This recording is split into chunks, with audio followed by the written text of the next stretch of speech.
Hello बच्चों, मैं आप सभी के सामने लेकर आ चुका हूँ क्लास 10th सीबीएसई और स्टेट बोर्ड्स का मोस्ट इंपॉर्टेंट क्वेश्चन, जो कि है prove that root three is an irrational number. यानी आपने इस क्वेश्चन में रूट थ्री को एक इरेशनल नंबर प्रूव करना है।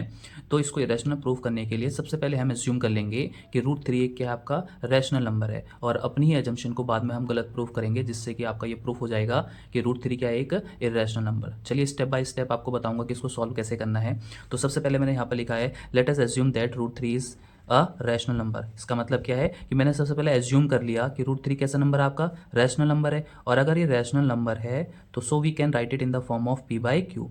रैशनल नंबर को हम किस फॉर्म में लिख सकते हैं, पी बाई क्यू के फॉर्म में, जहां पर आपका where q is not equals to zero, जो कि कभी क्यू किसके बराबर नहीं होगा, आपका जीरो के बराबर नहीं होगा। अब इसी स्टेटमेंट को हम मैथमेटिकली लिखते हैं, तो मैंने आपको लिख दिया कि हम रूट थ्री जो है हम इसको पी बाई क्यू के फॉर्म में लिख सकते हैं। जहां पर यहाँ पर एक स्पेशल कंडीशन है, इसको आपने इंडिकेट करना बिल्कुल जरूरी है, नेसेसरी है। यहाँ पर क्या लिखा है, पी और क्यू क्या है, आपके कोप्राइम नंबर। तो कोप्राइम नंबर क्या होते हैं, ऐसे नंबर्स जिनके अगर आप कॉमन फैक्टर निकालोगे तो कॉमन फैक्टर में आपको केवल वन दिखेगा। यानी अगर आप इन दोनों का एचसीएफ भी निकालोगे तो एचसीएफ भी आपको क्या देखने को मिलेगा, आपका वन। ठीक हो गया। अब दूसरा स्टेप आता है कि ये जो आपको इक्वेशन दिख रही है, ये जो आपको इक्वेशन दिखी यहाँ पर, इसका आपने क्या करना है, स्क्वायर कर देना है। तो स्क्वायरिंग बोथ साइड, जब हम स्क्वायर करेंगे बोथ साइड तो आपका कुछ ऐसा टर्म लिखेंगे आप। और इसमें क्या हो जाएगा, अगर आप रूट थ्री का स्क्वायर करेंगे तो स्क्वायर से रूट कैंसिल हो जाएगा, तो यहाँ पर आपकी वैल्यू कितनी आ जाएगी, थ्री। ठीक है। और यहाँ पर आपने पावर और एक्सपोनेंट में पिछली क्लास में, क्लास 9th में देखा होगा कि अगर आप इसको एक्सपेंड करते हो तो आप इसको इस फॉर्म में भी लिख सकते हो, पी का स्क्वायर और क्यू का स्क्वायर। ठीक है। अब यहाँ पर हम क्या करेंगे, क्रॉस मल्टीप्लाई करेंगे और इसको एक इक्वेशन के फॉर्म में कन्वर्ट करेंगे। तो यहाँ पर हमने क्यू की मल्टीप्लाई आपके थ्री से करी क्रॉस मल्टीप्लाई करके, तो आपका कुछ ऐसा इक्वेशन बना। अब इस इक्वेशन का मतलब क्या है, इस इक्वेशन का मतलब क्या है कि अगर हम क्यू स्क्वायर में थ्री से मल्टीप्लाई करते हैं तो आपका क्या बनता है, आपकी वैल्यू क्या आती है, पी स्क्वायर आती है। इसका मतलब क्या है कि अगर मैं इस नंबर को थ्री से डिवाइड करूंगा तो ये कंप्लीटली डिवाइड हो जाएगा, यानी थ्री क्या है, इसका एक फैक्टर है। तो इसी को मैं थ्योरेटिकली लिखूंगा। तो मैंने यहाँ थ्योरेटिकली यहाँ पर देखो क्या लिखा है, from above equation we can say that p square is divisible by three. अभी मैंने आपको एक्सप्लेन भी किया कि पी स्क्वायर थ्री से क्यों डिविजिबल है। ठीक है।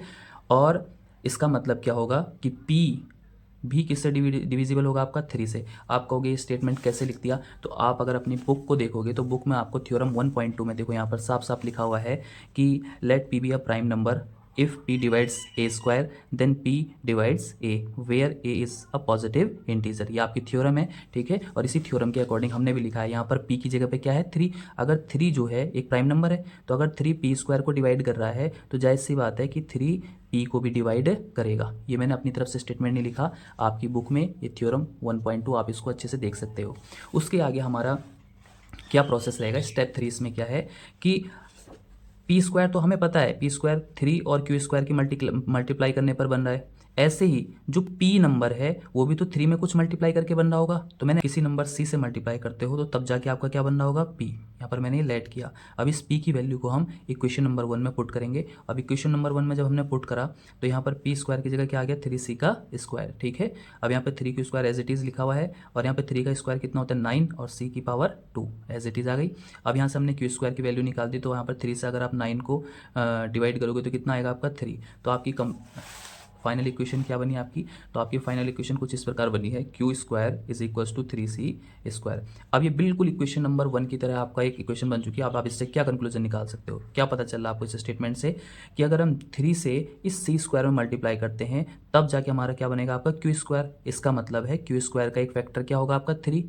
यानी अगर मैं थ्री से क्यू स्क्वायर को डिवाइड करूंगा तो वो कंप्लीट डिवाइड हो जाएगा। तो मैंने यही स्टेटमेंट के फॉर्म में लिखा है, from equation two we can say that q square is divisible by three. और अभी थ्योरम 1.2 के अकॉर्डिंग क्या है कि अगर क्यू स्क्वायर थ्री से डिविजिबल है तो क्यू भी किससे होगा, आपका डिविजिबल, थ्री से डिविजिबल होगा। लेकिन हमने क्या माना हुआ था कि पी और क्यू ये दोनों तो कैसे नंबर आपके को प्राइम, तो इसका मतलब है पी और क्यू का एक के अलावा कोई और फैक्टर नहीं होना चाहिए था, लेकिन यहाँ वन के अलावा थ्री फैक्टर आ गया। इसका मतलब क्या है कि इट कॉन्ट्राडिक्ट्स आवर अजम्पशन, यानी ये हमारी अजम्पशन का विरोध करता है। इसका मतलब हमारी जो अजम्पशन थी वो क्या है, आपकी गलत है। तो इसका मतलब क्या हो जाएगा, so root three is an irrational number. अगर आप पूरा इस फॉर्मेट में इसको लिखते हो तो आपको कंप्लीट जितने भी मार्क्स का होगा, 3 मार्क्स का होगा, 2 मार्क्स का होगा, आपको कंप्लीट मार्क्स मिलेंगे। Thank you.